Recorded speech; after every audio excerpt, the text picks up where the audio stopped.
Hey guys, assalamu alaikum. Welcome back to another brand new video.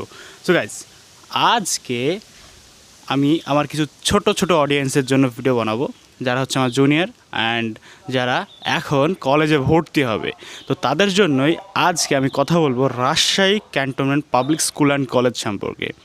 তো তারা অনেকে জানতে চাচ্ছিলেন, আমাকে অনেকে মেসেজ দিয়েছেন। আমার পুরনো একটা ভিডিও আছে আমার আগের চ্যানেলের, তো সেই ভিডিওটা দেখে অনেকে আমাকে মেসেজ দিয়েছে। তো আজকে নতুনভাবে আমি আরও একটা রাজশাহী পাবলিক সম্পর্কে একটা ভিডিও বানাবো। তো সময় না করাই লেটস গেট স্টার্টেড। তো সকাল সকাল বাইকে কোল্ড স্টার্ট দিয়ে নিই। ওকে, বাইক স্টার্ট থাকলো এবং একটু কিছুক্ষণ অন থাকুক। কোল্ড স্টার্ট দিলে বাইকের ইঞ্জিনটা ভালো থাকে সকাল সকাল দিলে।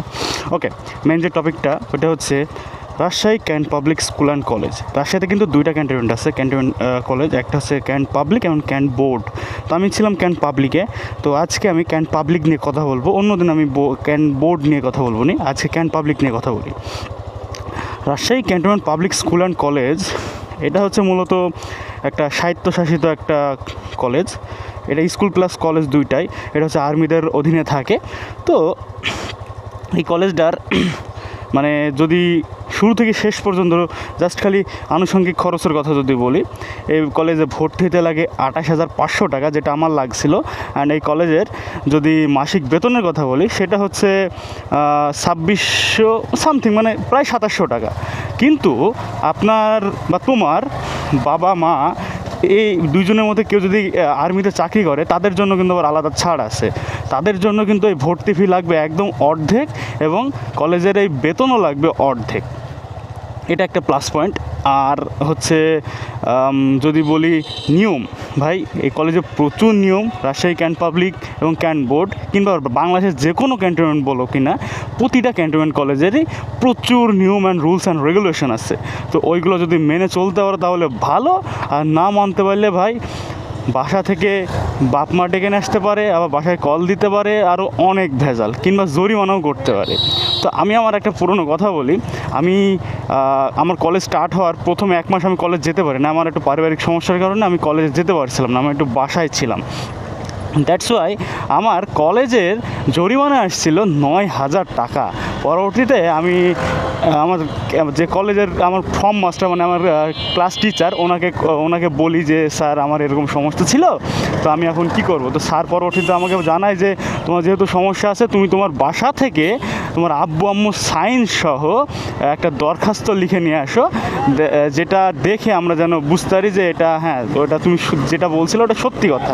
অ্যান্ড ওই যে তোমার আব্বু যে অসুস্থ ছিল, মানে আমার আব্বু অসুস্থ ছিল, তো আব্বু অসুস্থর প্রপার ডকুমেন্ট, রিপোর্ট, প্রেসক্রিপশন, এগুলো সব কিছুই নিয়ে জমা দিয়েছিলাম কলেজে। তারপরে আমার ওইটা মাপ করছিল। আর আরেকটা কথা বলে নিই, কলেজ শুরুর সময় আছে সকাল 7টা এবং কলেজ শেষের সময় আছে 1:30। তো সকাল 7টার 1 মিনিট যদি এইদিক ওদিক হয়, 1 মিনিট যদি লেট হয়ে যায়, 1 মিনিট, 7টা 1 বেজে গেছে, গেট বন্ধ। তারপরে প্রিন্সিপাল স্যার এসে মানে আধ ঘন্টা 40 মিনিট দাঁড়িয়ে থাকতে হবে গেটের বাইরে। তারপরে প্রিন্সিপাল স্যার আসবেন, এসে তোমাকে 2টা কথা শোনাবে, অপমান করবেন, মানে তারপরে তোমাকে ক্লাসে যেতে হবে। আমি যতগুলো কথা বলছি সব কিছু কিন্তু আমার পার্সোনাল এক্সপিরিয়েন্স থেকে বলছি। তো ওভারঅল যদি বলি, আমি ক্যান্টনমেন্টে প্রচুর নিয়ম আছে, প্রচুর টাকা লাগে, অ্যান্ড একটু শৃঙ্খলা, হ্যাঁ ওই কলেজে, ওইসব কলেজ কিন্তু স্কুলে কিন্তু শৃঙ্খলা প্রচুর আছে। ওরা কিন্তু শৃঙ্খলা মেনটেন করতে পারে অনেক ভালোভাবে।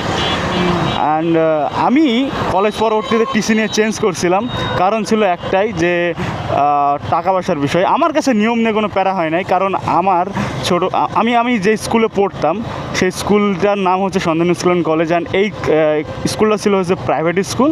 অ্যান্ড এই স্কুল মূলত ক্যান্টনমেন্টের রুলসই ফলো করতো, যার কারণে আমি ছোট ক্লাস 0 ক্লাস থেকে একদম ক্লাস 10 পর্যন্ত আমি ওইখানেই কাটাইছি। যার কারণে আমার কাছে রুলস অ্যান্ড রেগুলেশন তেমন কোনো কিছু ম্যাটার করে নাই। কিন্তু তোমরা যারা সরকারি স্কুল কিংবা এমন কোনো স্কুল থেকে আসবা যেসব স্কুলে প্রপার ক্লাস হতো না, কলেজে বা স্কুলে সেরকম ড্রেস পরে যেতে হতো না, তাদের জন্য কিন্তু প্যারা হয়ে যাবে।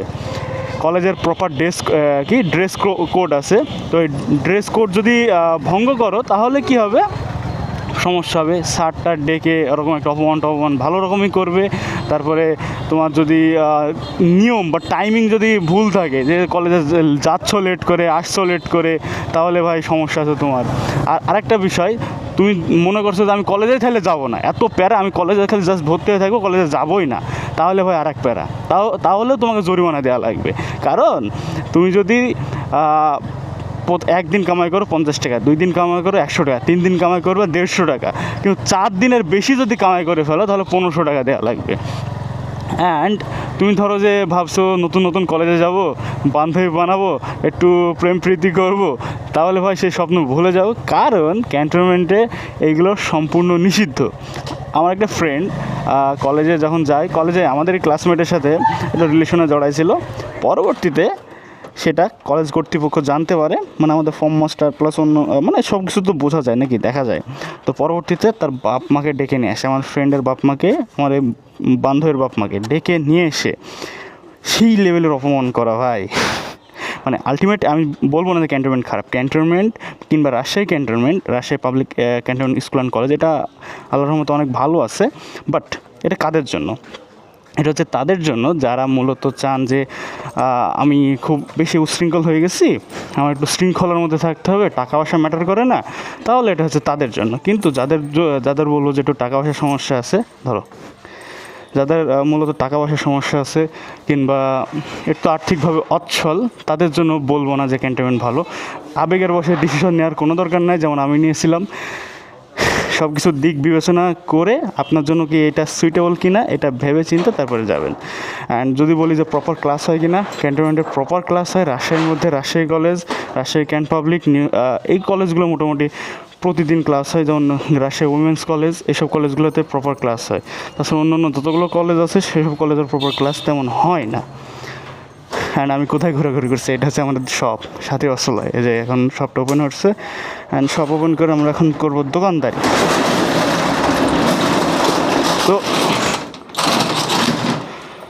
তো যেটা বলছিলাম, হয়তো বা বুঝতে পারছেন যে মেনলি মানে কেমন হবে, কাদের জন্য। এখন আমাকে আমি যখন কলেজে ভর্তি হই, তখন হচ্ছে আমার ফর্মে, মানে আমার শাখায় ছিল হচ্ছে 68 জন। তো 68 জনের মধ্যে এখন মানে আমার আর্টসে ছিল 2টা শাখা, পারুল এবং শাপলা। তখন পারুল আর শাপলা মিলায় এখন আছে হচ্ছে 30 না 35 জন টোটাল আর্টসের ছেলেবেলে ছিল মনে হয় 120 জনেরও বেশি। সেখান থেকে 30-35 জন আসছে, সবাই টিসি নিয়ে চলে গেছে। কারণ একটাই, কেউ নিয়ম মানতে পারে নাই, কেউ টাকা পয়সার একটু সমস্যা ছিল, এই আর কি। তো আমি একটাই কথা বলবো যে রাজশাহী ক্যান্ট পাবলিক এটা খারাপ না, ভালো কলেজ। যদি প্রপার ক্লাসের জন্য কিংবা একটা সুন্দর রুলস অ্যান্ড রেগুলেশনের জন্য যদি কোনো একটা কলেজ চুজ করা যায়, সেটা রাজশাহী ক্যান্ট পাবলিক আমি নিশ্চিন্তে বলতে পারবো। কিন্তু যদি চান যে আমি একটু ইন্ডিপেন্ডেন্ট লাইফ লিড করব, বাইরে পড়তে যাব, শহরের বাইরে যাব, আমার নিজের এলাকার বাইরে যাব, একটু চিল করব, তাহলে ভাই ক্যান্টনমেন্ট আপনার জন্য না। ক্যান্টনমেন্ট স্কিপ করেন, ক্যান্টনমেন্ট লিস্টেই রাখার দরকার নাই। কিন্তু যদি চান যে আমি পড়াশোনা করব, আমার কাছে বাইরের দুনিয়া ম্যাটার না, জাস্ট খালি কলেজ যাব, পড়াশোনা করব, এটাই, আর একটা ভালো রেজাল্ট করবো, তাহলে ভাই ক্যান্টনমেন্ট আপনার জন্য। আর আরেকটা কথা বলি, ক্যান্টনমেন্টের স্যাররাই নিজেরাই ক্লেম করে যে এটা হচ্ছে একটা জেলখানা, এর জন্য এখানে সেইভাবে থাকতে হবে। তো গাইজ, এই ছিল আজকের ভিডিও। আশা করি আমার কথাতে কিছু না কিছু হইলেও আপনারা জানতে পারছেন, কিংবা তোমরা জানতে পারছো। তো নেক্সট অন্য একটা ভিডিওতে আবারও দেখা হবে।